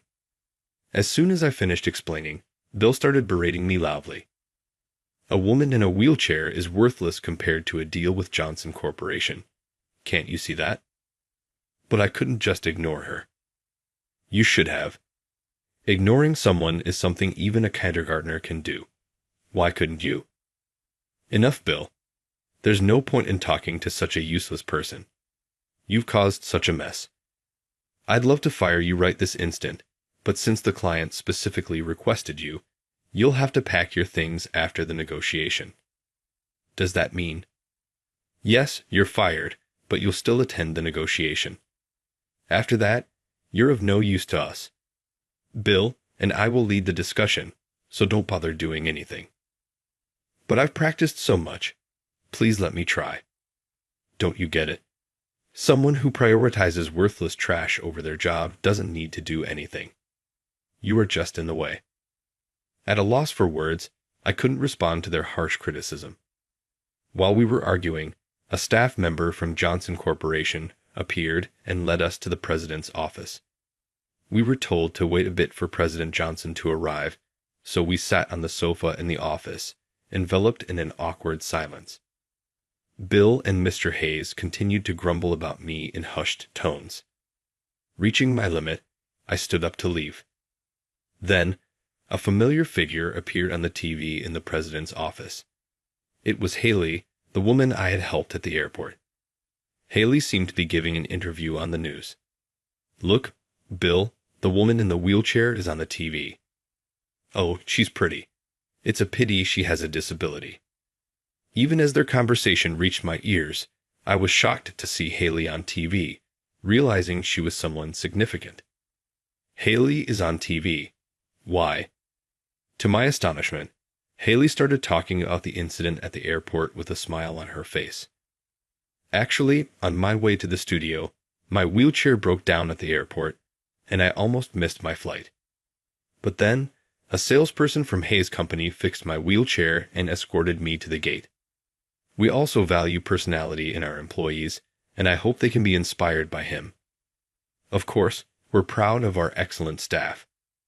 Hearing her interview, Bill and Hayes exchanged looks. Hayes, about that interview just now. No way. That can't be it. Then President Johnson finally appeared in the office. Sorry for the delay. Not at all. It's totally fine. We apologize for taking up your time. We're really sorry for our subordinates' behavior. It's okay. By the way, you saw my daughter on the news just now, right? The salesperson she was talking about was you, wasn't it? It seems so. Seems so. You're quite humble. You're truly a wonderful person. Let me thank you on behalf of my daughter. Thank you very much. No, I just did what anyone would do. That's right. Well, since Mr. Johnson has said so, let's just let bygones be bygones regarding Tyler's tardiness this time. But earlier, you said I was fired. Be grateful that kind Mr. Hayes is forgiving you. They cut me off, as if to silence my words. The two of them pressured me, as if to say not to speak any more unnecessary words. Thank you for your generous understanding, Mr. Johnson. Shall we proceed to the negotiation? But as we were about to start the presentation, he stopped us. No need for that. Does that mean they, seeing his positive reaction to me, were perhaps hoping that he would accept the deal? They smiled with joy. Does this mean the deal is set? You truly have an eye for quality to recognize our value without even needing a presentation. Yes, it seems his reputation is well deserved. Then, let's sign the contract right away. As Mr. Hayes was about to pass the documents, Mr. Johnson made an unexpected statement. Sign? I never said anything about making a deal. They were puzzled. Why not? Doesn't no need to talk mean you'll make a deal with us? What do you mean by that? Well, the reason is clear. I can't make a deal with people who insult my daughter. My daughter. We never said anything of the sort, right, Bill? It must be some misunderstanding. No misunderstanding. You were speaking ill of my daughter on TV. On TV? No way. Yes, that's right. Just then, a familiar female voice was heard as the door opened. There sat Haley in her wheelchair. They turned pale, realizing who she was. We had no idea she was your daughter. Please forgive our rudeness. We deeply apologize. If it wasn't my daughter, would you say people in wheelchairs are worthless? I can't work with people harboring such vile thoughts. Please leave. This can't be happening. President Johnson had them leave. As I was about to follow them out, he called out to me. Wait, your name was Tyler, right? Yes. Weren't you just told by Mr. Hayes that you were fired after this negotiation? Yes, I was told I'd be fired after this, as I'd no longer be needed. How do you know about that? Our company places a great emphasis on character. So, during negotiations, my father always monitors the attitude of our business partners closely. Even a slight misstep, and he's willing to call off a deal. He's that strict. So, you've been monitoring us since we arrived at the company. If that made you uncomfortable, I apologize. But I believe that, while profit is important, what's most essential is the ability to empathize and act considerately towards others. His words reminded me of my grandmother's teachings. I had always been dissatisfied with the management philosophy of my former company, but I deeply respected his viewpoint. So, having observed your actions, I think you're a perfect fit for our company. How about it? If you're okay with it, we'd love to have you join our team. Me? Really? I also agree with bringing Tyler into our company. Would you consider it positively? If you think I'm suitable, I'd like to contribute to your company immediately. Please count on me. Thus, I left Hayes Company and transitioned to Johnson Corporation. When I shared this news with my grandmother, she was overjoyed, as if it were her own achievement. It's good to see that your efforts have been recognized, Tyler. That's an exaggeration. What are you saying? Your parents overseas are thrilled. Moving to such a prestigious company is amazing. Grandma, did you go ahead and tell them? It's not a bad thing, right? In fact, I even boasted about it to our neighbors. Grandma, that's embarrassing. Tyler, acting for the benefit of others is a good thing, isn't it? If Grandma hadn't taught me that, I might not have found such a great company. Thank you. I didn't do anything. You achieved this on your own, so be more confident in yourself, all right. Even after joining Johnson Corporation with the recommendation from Mr. Johnson himself, I never became arrogant but continued to work in my own way. As a result, my efforts were recognized, and I quickly climbed the career ladder. Meanwhile, Hayes Company's reputation declined due to the incident. Furthermore, it seems that by not adopting a more customer-centric approach, we failed to secure additional purchases, leading to a decline in performance and bringing the company to the brink of bankruptcy. Later, I reunited with Haley at the company and even went out to dinner with her. By then, Haley's health had improved to the point where she could walk without a wheelchair. The dinner was nerve-wracking, but her bright and kind nature felt like a saving grace to me. This restaurant's food is delicious, isn't it, Jess? Thank you for inviting me. Let's drop the formalities. Are we the same age? Don't tell me you don't remember me. Wait, you're Johnson's daughter, right? Not that. We were classmates in elementary school. Could it be Haley Johnson? But your name now is Haley Eris. Back in elementary school, being known as the daughter of Johnson Corporation's president brought me nothing but trouble. I was even nearly kidnapped several times, so I started using my mother's surname from middle school. I remember now. You always seemed to have a hard time back in elementary school, but you were always there to help me, Tyler. It meant a lot to me. I couldn't stand by and watch someone who hadn't done anything wrong suffer like that. You've always been a good person. Not really. Plus, I couldn't ignore a pretty girl.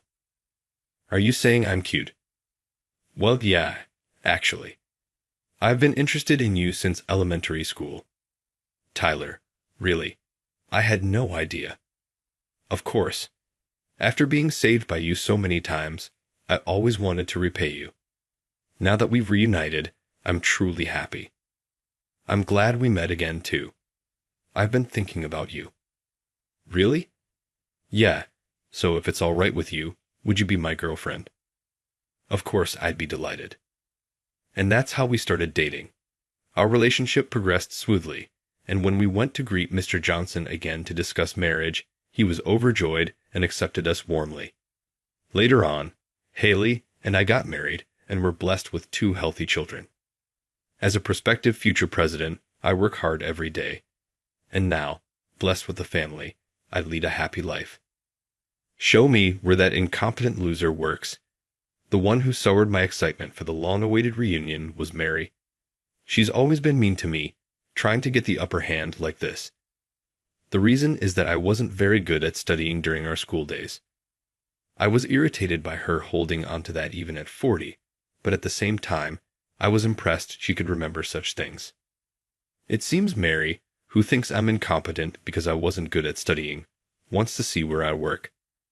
So, after the reunion, I decided to take her to her husband's company's CEO office. She doesn't know I'm the CEO of a major company with 7,500 employees and laughed at me for not teasing her. However, when her husband came out from inside the office and explained the situation, she turned pale and then regretted her past actions. My name is Robert. I'm turning 40 this year. I run a company with 7,500 employees and have recently managed to take some time off. When the company was new, I was too busy to even think about leisure, let alone attend reunions, but I've RSVP'd to the upcoming reunion. This reunion will be attended by classmates from our senior year of high school. As I looked through the yearbook to see who would be there, among all the familiar faces, there was one that made me feel a sense of aversion. That person was Mary, who used to lead our class. She was a kind of leader in our class, always in charge of organizing class events, and was part of the so-called popular group. Looking at Mary's photo, I couldn't help but remember the past. I think it was sometime in our senior year. Unfortunately, I ended up surrounded by girls after a seat change. For someone like me, who enjoyed whispering with friends during class, it wasn't exactly the best environment. Then an incident happened that day. My close friend was absent, and I was eating lunch alone, surrounded by groups of girls at the surrounding desks. I felt slightly uncomfortable as I popped a side dish into my mouth, hearing the beautiful chirping of birds from outside. I instinctively wanted to see the view and looked up towards the window.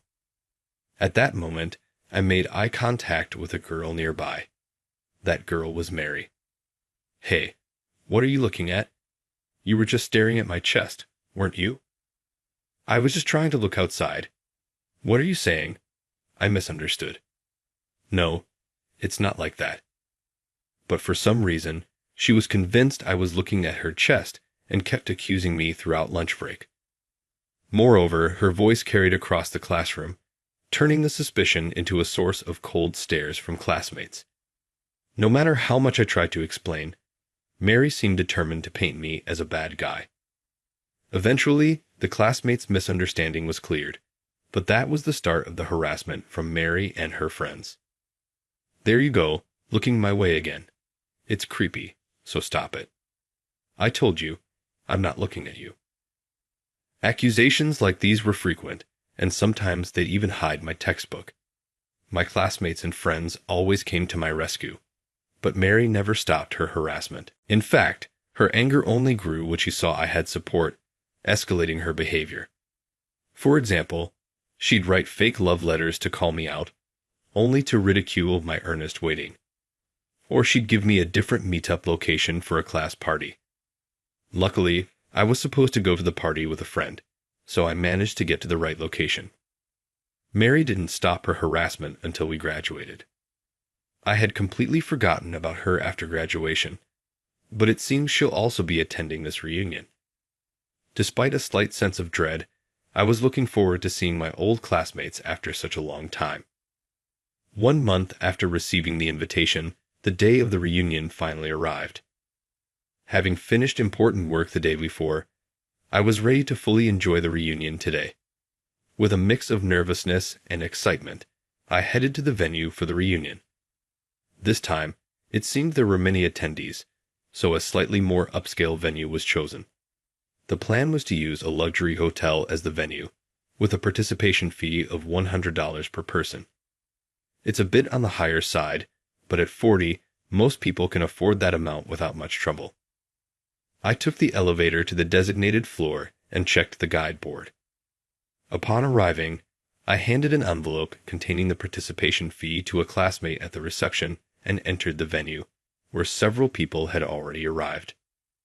Looking around, I immediately spotted Mary. Wanting to avoid her as much as possible, I tried to move to the edge of the room, but unfortunately, I seemed to have caught her eye. Noticing me, Mary happily hurried over. "I never thought you'd attend the reunion. Did you actually pay the fee? It's been a while." "I just handed it over at the reception." "Really? We probably had someone else pay for you." "I paid with my own wallet." Actually, from the start, Mary was throwing snide remarks my way. I thought she might have matured at 40, but she's just the same as she was in school. My faint hope that we might get along now was dashed, and with a slightly slumped shoulder, I decided to go get a drink. I headed for the drinks to shake off Mary, but somehow she followed me. She then started asking various things, like what job I'm doing now and how much money I have. "Hey, where do you work now?" "Well, you can't say, can you? My husband, you see, works at a major corporation and is incredibly handsome." Stumbling over my words, Mary took it as a sign that I work somewhere unmentionable and began boasting about her husband. They met at a mixer and got married quickly. She can live on her husband's salary alone, so Mary became a homemaker, and now they're blessed with 2 children and living a comfortable life. Well, I'm not like you. A pool person. A pool person. Yeah, you were never good at studying back in school. That was decades ago, wasn't it? It seems Mary still remembers my struggle with studies and teases me about it. Well, I'm irritated that she's still hung up on it. Even at 40, I can't help but admire her memory for such things.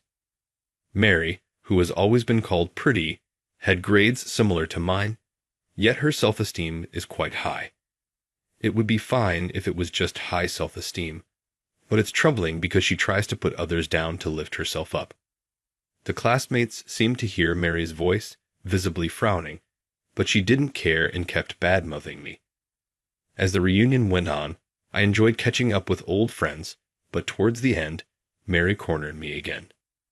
"Show me where that incompetent pool person works." "My workplace."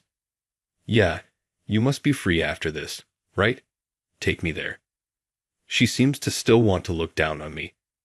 I hesitated a bit, but it would be annoying to leave her with a wrong impression, so I decided to take her to my workplace. "All right, meet me in front of the hotel after the reunion is over." "I'm looking forward to it. You're probably working in some renowned building, right?" Later, Mary and I met in front of the hotel and took a taxi to my workplace. My office is in a prime location in downtown. As the taxi got closer to downtown, Mary began to get restless. When I got out of the taxi in front of a certain building, she started looking around nervously. "Where's your workplace?" "Right here. This building in front of us." "This building is your workplace." "Oh, I get it. You must be working as a cleaner or security guard here."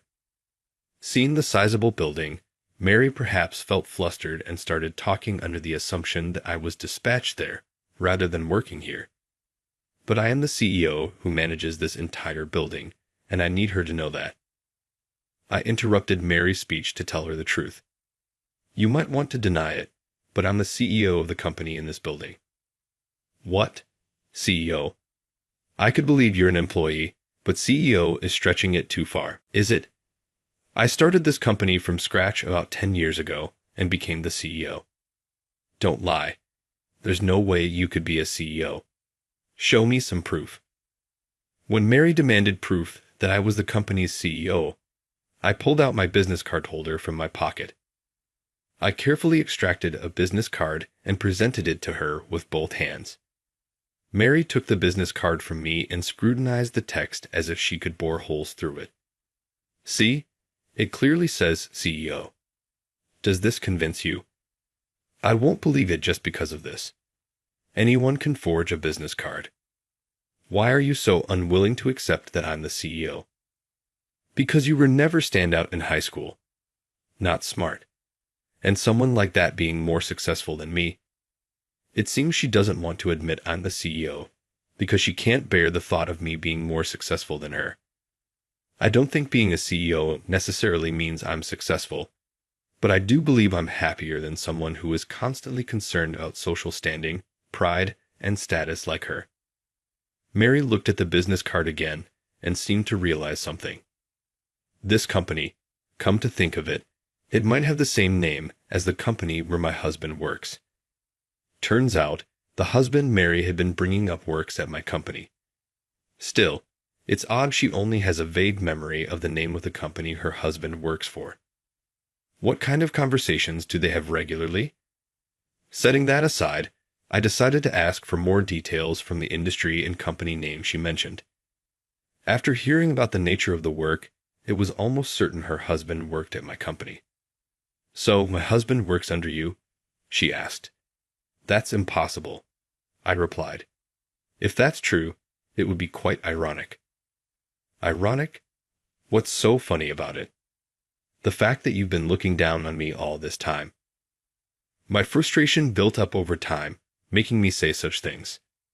Normally, I wouldn't speak of others or make snide remarks, but conversing with Mary disrupts my pace. Mary, provoked by my words, was trembling and clenching her fists. This might escalate into a shouting match. How should I diffuse this situation?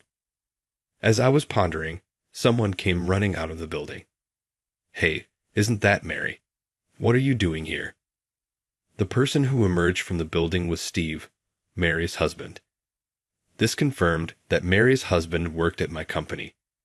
She awkwardly greeted Steve while looking uncomfortable. "Just passing by and thought I'd stop by," she said. "Is that so? Wait, did I ever tell you where my workplace was?" "Well, the address was on the business card." "Did I give you my business card? By the way, Mary, why are you with President Williams?" Steve seemed puzzled to see me with her and asked. But now that it was clear I was the CEO, she was visibly flustered. So, I decided to explain everything on her behalf. "Actually, your wife is my classmate, and she wanted to see where I work." "You were classmates? But why your workplace?" "Hey, if you say any more, I won't forgive you. Your wife has been harassing me since high school, and today she wanted to see the workplace of the incompetent poor person." Hearing my words, Steve froze with a look of shock. He probably never imagined his wife would do such a thing to the company. Mary, realizing her misdeeds were exposed to her husband, started sweating profusely. It seemed she had not shown her true nature to Steve. She probably only showed a polished version of herself. Given that Mary was good at ingratiating herself with teachers and winning over peers since her student days, this comes as no surprise. "Let me hear more about this in detail," Steve said. "No. What I just said was just a joke among classmates. Don't take it seriously, okay? It's no joke. Are you planning to harass me and then make excuses? Would you just shut up? It's so annoying, especially from someone as introverted as you." Faced with my persistent remarks, Mary finally raised her voice. She covered her mouth in shock, but it was already too late. Steve seemed to have developed a distrust towards Mary. In high school, Mary had a few boyfriends whom she switched between, but eventually her true nature was exposed, and they broke up with her. The same might happen this time. She seemed to realize this, looking at Steve with a frightened expression. Come to think of it, Mary mentioned she had become a housewife. If they were to talk about divorce now, it would surely lead to a massive confrontation. However, Steve did not immediately suggest divorce. But he seemed unable to forgive his wife for being rude to me and said, "Mary, I'm disappointed in you. I thought you were a good wife."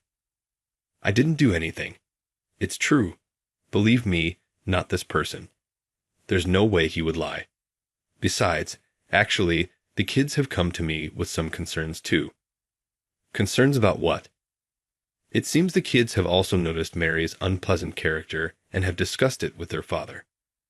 Steve, considering the numerous troubles she has caused at the kids' school, said, "They are under a lot of stress, from dominating conversations among mothers to demanding preferential treatment for her child from teachers. I couldn't help but nod as Steve told me these stories. I haven't seen Mary since our senior year of high school, but somehow I can imagine. I had hoped you had become a better person, but it seems I was wrong. I don't have time to deal with you right now. Go away. Hey, how dare you speak to him like that? As the argument between Mary and Steve heated up, I decided to leave the scene. Staying any longer would only involve me further. I quietly slipped away, but Mary seemed not to notice at all. 3 days later, Steve came to me and updated me on the situation. Apparently, Mary loves the kids too much and unintentionally lashes out at others. I learned that she used to be hostile towards me during our school days. Seeing me with many friends and a close family made her envious. I always thought of myself as an ordinary, unremarkable person, but it seems Mary saw me differently. Then, Steve began to express how grateful he was to me. Steve was struggling with job hunting and had no choice but to take on physically demanding work at that time. It was me who approached Steve, who was looking downcast in the park. I suggested to him that if he was job hunting, why not work for us? Back then, we had just started the company, so we couldn't pay much. But now that the company has grown, I believe we're providing a salary that matches his abilities. I was grateful for the few employees willing to work with us in those early days, and it turns out Steve was grateful to me too.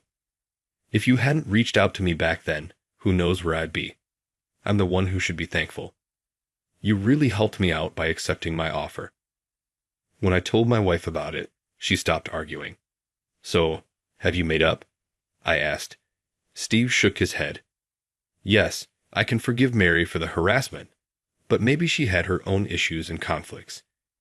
It just so happened that I was the target of her harassment at the time.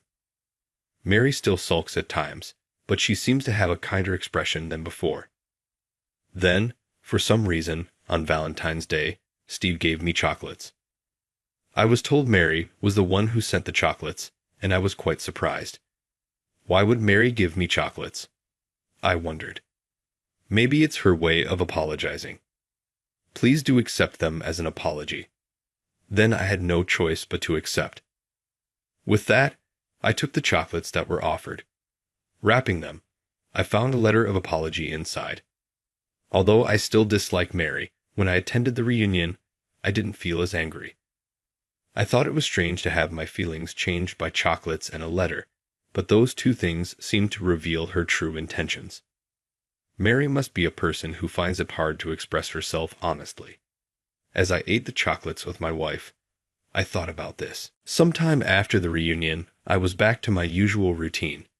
It's a busy period, so I have to work overtime, but I make sure to spend time with my family. I believe the reason I'm able to stay healthy is that my wife lovingly prepares healthy meals for me. When I'm alone, I tend to eat instant noodles or fast food. But knowing that my wife is waiting at home with delicious food makes me want to work harder. Recently, she's even started making lunch boxes for me to take to work. Now that the children are a bit older, my wife seems to have more time on her hands. While enjoying my lunchbox full of love, I look over the materials. Soon, there will be a meeting about expanding overseas. Driven by the desire to make our company known worldwide, we are preparing for this international expansion. It might get busier, but that just means making more time. Even when busy, whether having dinner with my family or staying up late eating instant noodles, even when staring down documents on my computer, I feel happy. It's like I can really feel alive. Having a job to do and a family to care for is more than enough for me.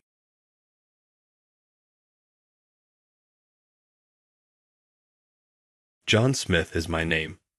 This summer, I turned 30. I intend to go to my high school classmates' reunion today. I'm very excited because I've never attended a reunion before. How has everyone changed, I wonder? I haven't seen any of my classmates since I moved away shortly after high school.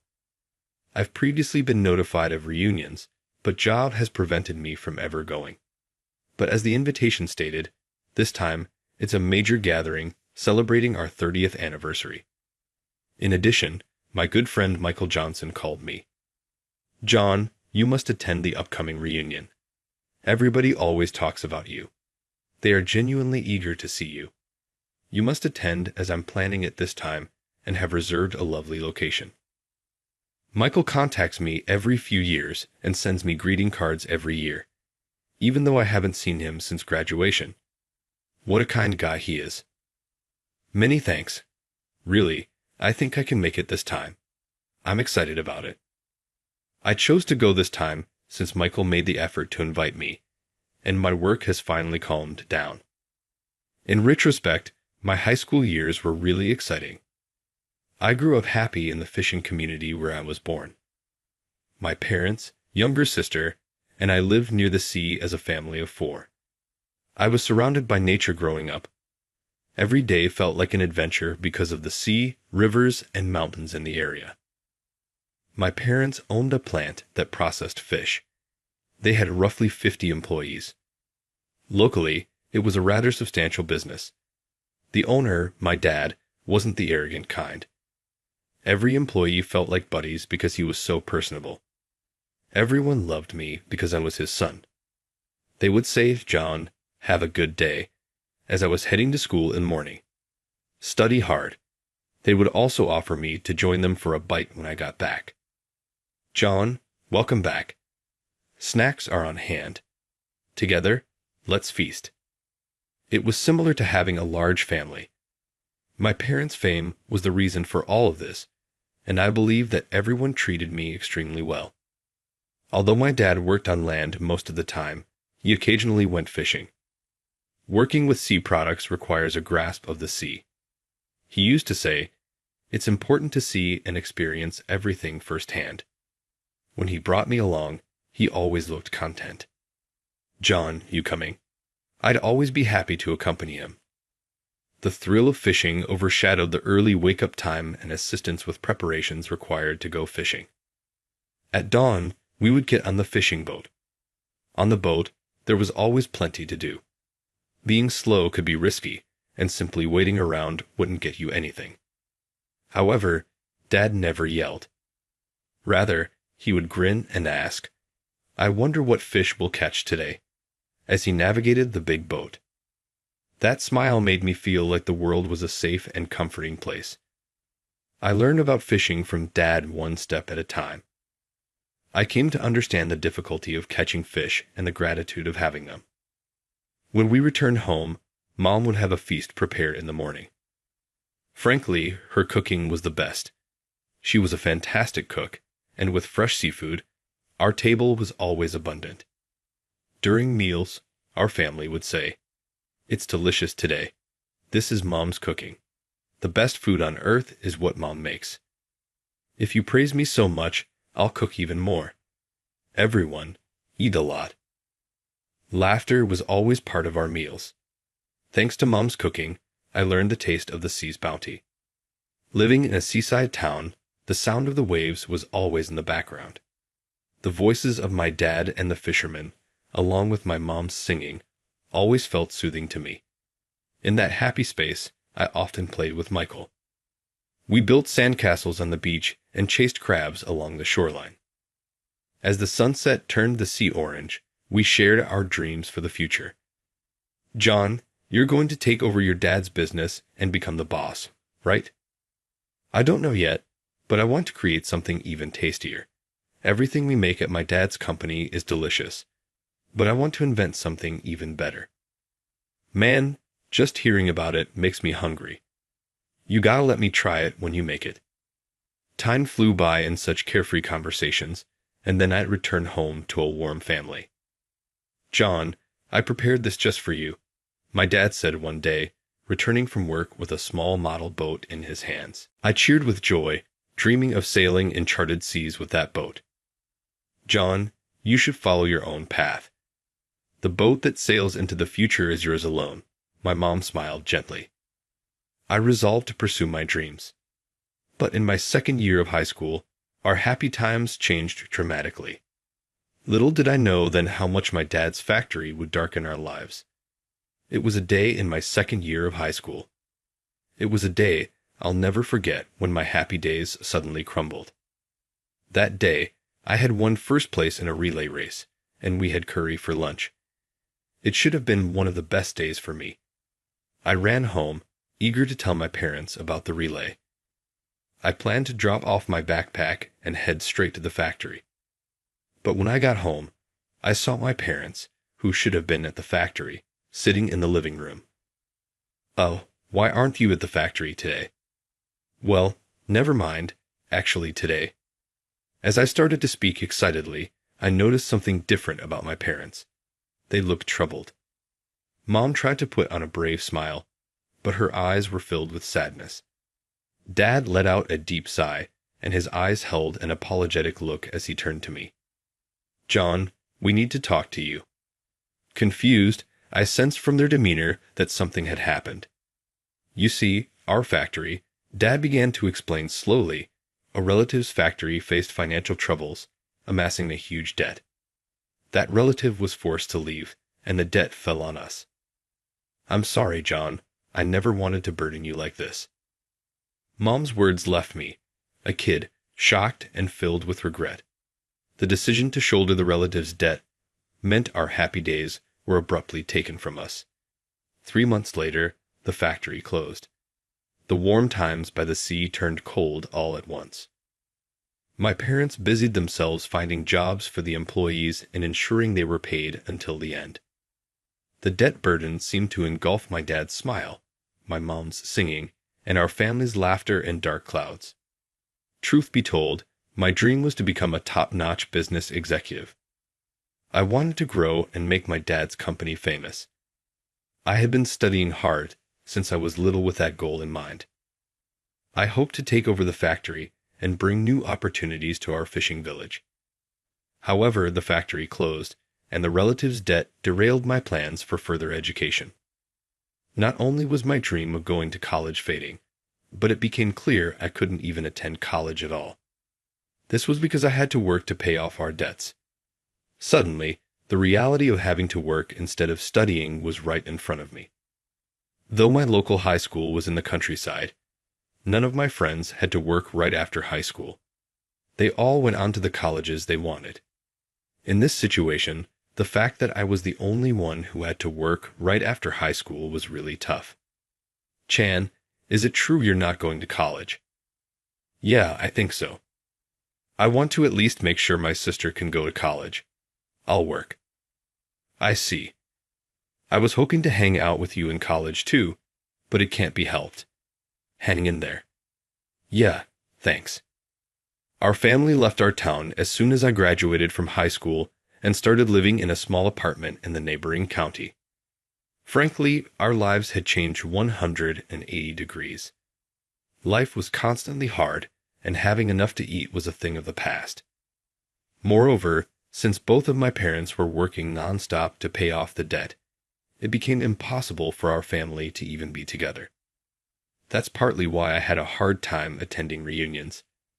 The town, once full of wonderful memories, had turned into a place of painful experiences. Of course, work was busy, but the truth is, I also felt uneasy about going back. Yet today, I finally felt ready to face that past. As I was lost in thought on my way to the reunion venue, Michael called me. "John, you know where the place is. It's an Italian restaurant called May. If you're not sure, just search it online. It'll pop right up. It's been really popular lately, and it was tough to get a reservation." "Yeah, I know where it is. I might be a bit late, but I'll definitely be there." "Got it. We're counting on you. Almost everyone's coming today. Everyone's looking forward to seeing you, wondering what you're like now. You are quite the popular guy among us, you know." "Hey, stop putting pressure on me, will you? Haha." I thought I was walking leisurely, but during the call with Michael, I somehow reached the restaurant. I stood outside, looking at its exterior. It looked a lot like the place I saw that night. That night, I was wandering aimlessly through the town streets alone after graduating from high school and moving. I obviously didn't know anyone in the new place. With both my parents working day and night, the house was mostly empty. Having grown up surrounded by employees and feeling like part of a big family, those days were incredibly lonely for me. Moreover, months had passed since graduation, and I still hadn't found a job. Even in a rural area, there weren't many job opportunities for a high school graduate. Not knowing what to do and unable to find a job, I spent my days in a daze. Then, on one such lonely night, when my parents were away at work and my sister was staying at our grandmother's, I walked the streets aimlessly. Suddenly, a delicious aroma wafted my way. Drawn in, I opened the door to the source of the scent and was greeted by a cozy light and even more inviting smells of food. "Welcome." A cheerful voice called from the back, making me turn around. What I saw was a kindly-looking middle-aged man. He welcomed me with a bright smile, and I felt a sense of comfort I'd never experienced before. "Oh, are you alone? Did the smell of food bring you in?" The kind man talking to me was the restaurant manager. "No, I wasn't here to eat. I was looking for a job." "A job? Well, are you hungry? I'll make something for you. Just sit down over there." The manager went into the kitchen and quickly started cooking something. He soon came out with a big plate, handed me a fork, and said, "Here, eat this." What he made was aquapazza, a simple yet delicious dish where the taste of fish really shines. From the first bite, I was amazed. Moreover, since moving to this town, I'd hardly had the chance to eat a warm meal. My mom, working nights, would leave food for us, but by the time I ate it, it was always cold. The hot dish, flavored with garlic, instantly won me over. While I was eagerly devouring the aquapazza, the owner, smiling, said, "So you're looking for a job? Would you like to work here? We're actually short right now." He offered me his hand with a friendly smile. Surprised, I instinctively shook it, feeling a comforting warmth. "So, what's your name?" "Oh, John. John Smith." "John?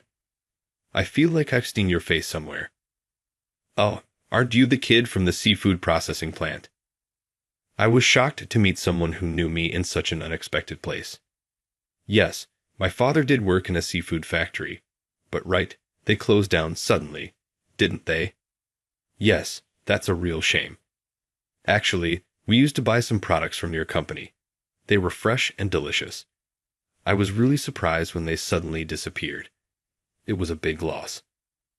I hesitantly shared my past and current situation with the owner, including giving up my dream of further education to work after high school, the closure of the factory, and the family debt issue. The owner listened intently to my story, his face filled with sympathy and understanding. "So, you're working instead of going to college. That's not an easy thing to do. You're really admirable." For the first time, I felt like someone understood my situation, and it eased my loneliness. His words lit a new hope in my heart. "You're looking for more than just a job, aren't you? You have a dream, right?" the owner asked. I nodded honestly and shared my hopes and passions for the future. He listened with deep emotion and then made a surprising offer. "Why don't you work here and learn about restaurant management? I might be able to help make your dream come true." His words filled me with excitement and gratitude. His kindness and understanding were a lifeline for me that day. I finally found a job, and I decided to work hard at the restaurant while steadily moving toward my dream. Standing in front of the reunion venue, I remembered that fateful day. After a moment of reflection, I opened the door to the restaurant. As I stepped in, I was greeted by familiar faces from my past. It felt like I had slipped back into my high school days. "Hey, John, you finally made it. We've been waiting." Michael called out, and others turned to look at me, gathering around with smiles. "John, it's been a while. How have you been?" "John, you haven't changed a bit, just like in high school." Familiar faces gathered around one after another, chatting with me warmly. My heart was filled with happiness. "I'm really glad I came here today," I said sincerely. Amidst the crowd, One man was glaring at me with evident dissatisfaction, clicking his tongue in disapproval. It was Tom, someone I'd known since elementary school, who for some reason always treated me as a rival. It was probably because I had slightly better grades than him. Though uncommon for a rural kid, Tom had attended tutoring since elementary school, but still, he couldn't beat my test scores, which must have frustrated him. Over 10 years had passed, and Tom's hostility towards me remained unabated. He said loudly, so everyone could hear, "Look, John's here. He's just a high school grad, right? How can he show up at a reunion without any shame?"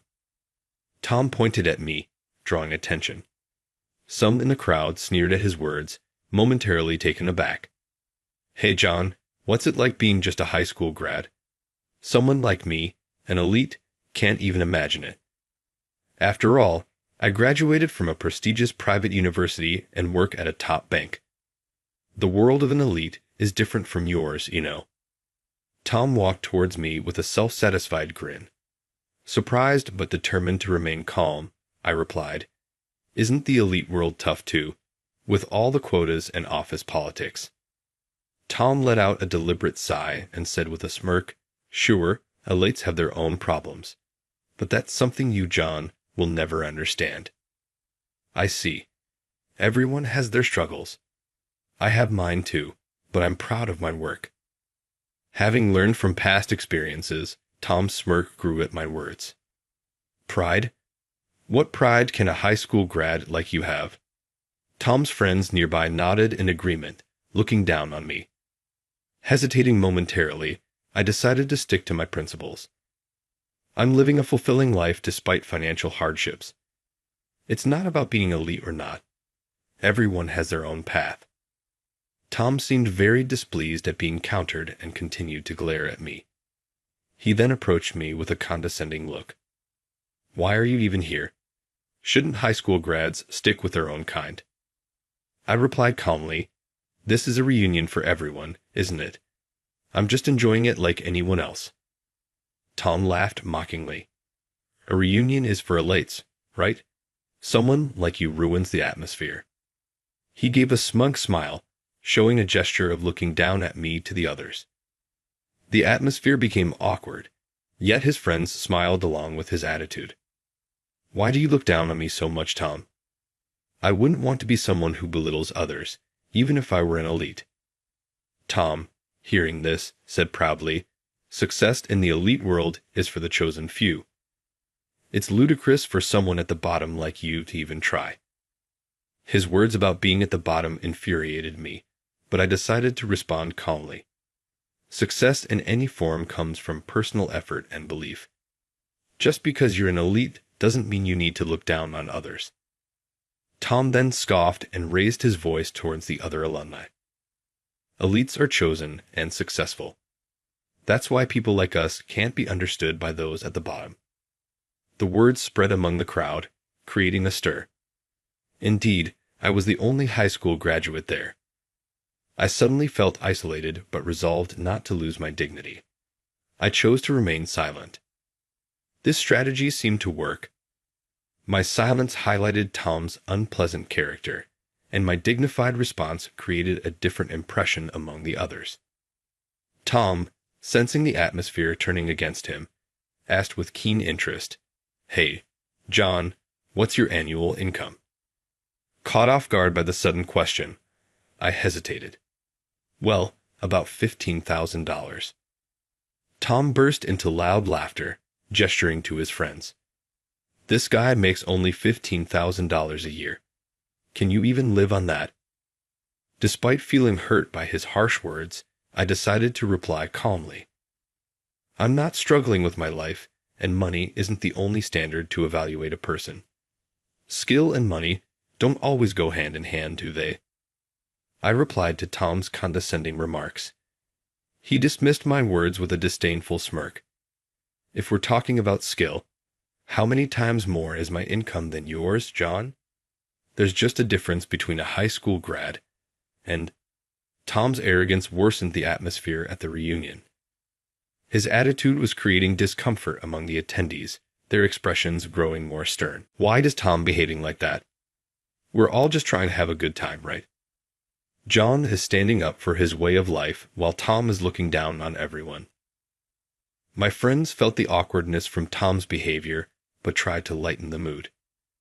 I moved away from Tom, joining Michael and others. Sorry, it seems like I've ruined the mood. Why are you apologizing, John? It's Tom who's being ridiculous. Aren't you going to say something back? Let's not make things worse, I replied. I tried to enjoy conversations with my friends despite the tense air, but Tom kept following me, making snide remarks. With John here, even a nice restaurant like this feels ruined, he sneered. The others looked uncomfortable at his cold words. Tom, can't you be a bit more normal? A reunion is supposed to be fun.